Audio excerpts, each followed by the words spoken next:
ये जो स्क्रीन पे एक तस्वीर देख रहे हैं, अजीत डोभाल और वांग यी को चाइना में ये मुलाकात हो रही है और इस मुलाकात को माना जा रहा है कि दुनिया के ऑर्डर में एक बहुत बड़ा बदलाव आना शुरू हो चुका है। अमेरिका को क्या भारत भी अब एक बड़ा संदेश दे रहा है? जानेंगे आखिरकार क्या इन सब के पीछे पुतिन का खेल है। जियोपॉलिटिक्स में इस वक्त बहुत कुछ चल रहा है। हमेशा की तरह वर्ल्ड मिरर के इस एपिसोड में जानने को मिलेगा बहुत कुछ, इसलिए वीडियो को अंत तक जरूर देखें। आइए जानते हैं इन खबरों को विस्तार से। अब तक आप लोगों ने बहुत सारे वीडियो और मीडिया आर्टिकल देखे होंगे कि किस तरीके से इजराइल और ईरान के बीच में अमेरिका कूदा और अमेरिका और ईरान के बीच में तनातनी हुई। वैसे अमेरिका और ईरान दोनों ही नूरा कुश्ती कर रहे हैं। ये कैसी कुश्ती है, अब जरा सोचिए। कहा जा रहा है कि अमेरिका ने बॉम्बर का इस्तेमाल किया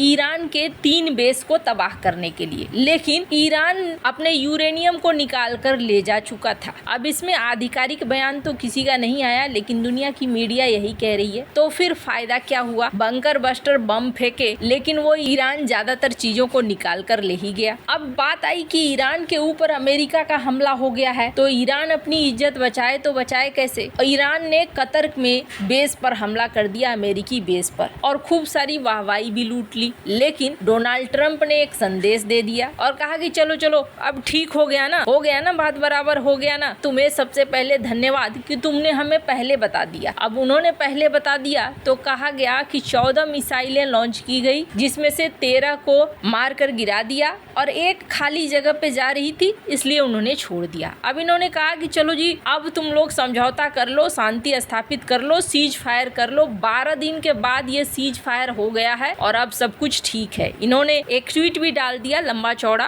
और इन्होंने दिखाया कि देखो अब शांति स्थापित हो गई। इजराइल और ईरान के बीच में 12 दिन की ये लड़ाई के बाद अब सब कुछ ठीक ठाक है। शुरुआत में तो ईरान के जो फॉरेन मिनिस्टर थे उन्होंने कहा कि नहीं जी, हम इसको नहीं मानते हैं, हमारी तरफ से कोई सीज फायर नहीं है। लेकिन बाद में जो सरकारी मीडिया है उन्होंने कहा कि हाँ, सीज फायर हो गया है। तो अभी फिलहाल के लिए ये देखने को मिल रहा है कि ईरान और इजराइल के बीच सीज फायर हो गया और ये एक बहुत बड़ा संकेत है। अमेरिका ने कतर में अपने उस बेस से ज्यादातर लोगों को निकाल लिया था, इसलिए कोई मारा नहीं गया है, किसी तरह की कोई समस्या नहीं हुई है। और इस बात को लेकर डोनाल्ड ट्रंप ने ईरान को धन्यवाद भी दिया। ये जो पूरा खेल चला, इस पूरे खेल से 2 चीजें साफ हो गई। पहली चीज ये कि अमेरिका किसी लंबे युद्ध में नहीं फंसना चाहता है। अमेरिका जानता है कि यहाँ ये युद्ध लंबा खिंच सकता है, ठीक वैसे ही जैसे यूक्रेन और रूस के युद्ध में यूक्रेन को हथियार मिलते रह गए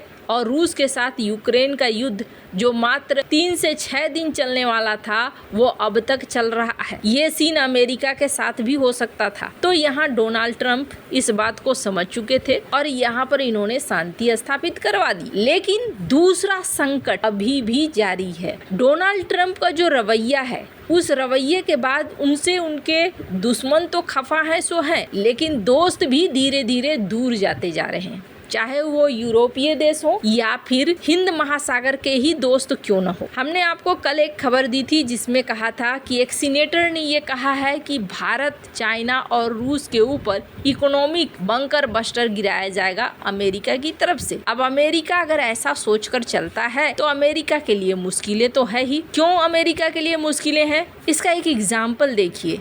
स्क्रीन पर जिन्हें आप देख रहे हैं राष्ट्रपति पुतिन के साथ हाथ मिलाते हुए, ये कोई और नहीं बल्कि प्रोबोवो है, सुबिएंतो प्रोबोवो, इंडोनेशिया के राष्ट्रपति। और ये G7 मीटिंग में नहीं गए बल्कि ये पहुंचे यहाँ पर रूस के इकोनॉमिक फोरम में, इन्होंने रूस से मुलाकात करी। सिर्फ इतना ही नहीं, अब ब्रिक्स को लेकर स्क्रीन पर एक आर्टिकल देखिए, श्रीलंका ब्रिक्स को ज्वाइन कर सकता है। और सिर्फ इतना ही नहीं, ईरान ने एक स्टेटमेंट दिया है और ईरान का कहना है कि ऐसा करते हैं, एक बैंक बना लेते हैं एससीओ का और वो बैंक एससीओ के मेंबर देशों के लिए हो। अब ये सारी चीजें अचानक से क्यों हो रही हैं? अचानक से इन सब के होने के पीछे कहीं ना कहीं डोनाल्ड ट्रंप भी हैं और राष्ट्रपति पुतिन भी हैं। अब स्क्रीन पर एक ट्वीट देखिए, ये ट्वीट किया गया है भारत में जो राजदूत हैं शू फेई होंग चाइना के, एम्बेसडर उनके द्वारा। और इन्होंने कहा कि अजीत डोभाल जो भारत के NSA हैं वो मिले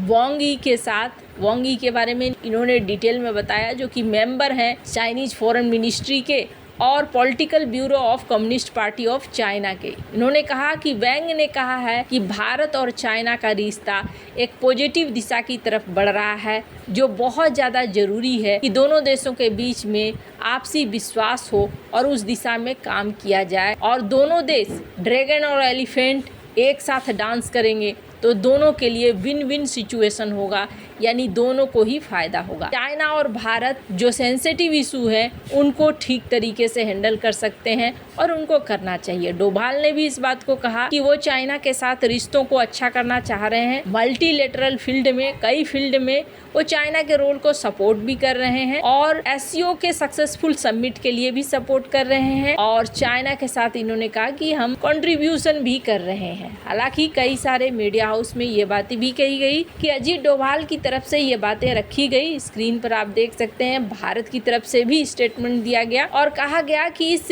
मीटिंग में हमने कहा है कि हर तरह के आतंकवाद को रोकने के लिए हमें एक साथ मिलकर काम करना होगा और हमें एक साथ मिलकर काम करना चाहिए। तो अजीत डोभाल यहाँ पर पहुँचे हैं SCO समिट के लिए। अब आपके मन में कई तरह के ख्याल आएंगे और आपको लगेगा कि क्या जरूरत है, SCO में तो पाकिस्तान की मनमानी ही चलेगी ना, भारत को तो वहाँ जाने से कोई फायदा है नहीं। तो कूटनीति कहती है कभी भी दरवाजों को बंद नहीं करना चाहिए। दरवाजे अगर बंद होते हैं तो मुसीबतें बढ़ती हैं। अगर पाकिस्तान की बात करें तो पाकिस्तान को अगर आप देखें, पाकिस्तान को इस वक्त अमेरिका अपने पाले में लाने की कोशिश कर रहा है और जनरल मुनीर चाइना से कम और अमेरिका के इर्द गिर्द झुकते ज्यादा नजर आ रहे हैं। पहली बात। दूसरी बात ये है, डोनाल्ड ट्रंप अगर इकोनॉमिक तौर पर भारत के ऊपर, चाइना के ऊपर, रूस के ऊपर प्रतिबंधों की झड़ी लगाते हैं तो भारत को अगर अपने आप को आगे लाना है तो भारत को रूस की बात माननी होगी।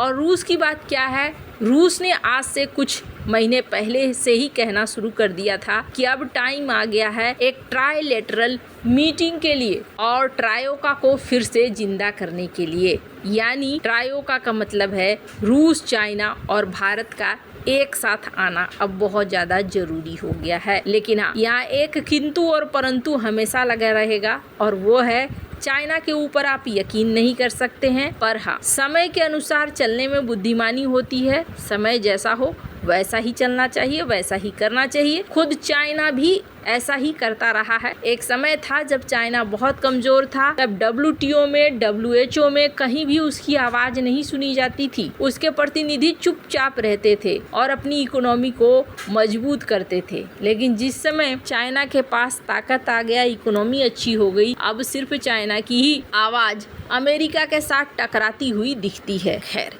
तो समय बड़ा बलवान होता है और काल बड़ो शिकारी होता है। आपको क्या लगता है, क्या भारत सही दिशा में जा रहा है या नहीं? कमेंट कर अपनी राय जरूर बताएं। जल्द मिलते हैं अगले वीडियो में नई खबर के साथ।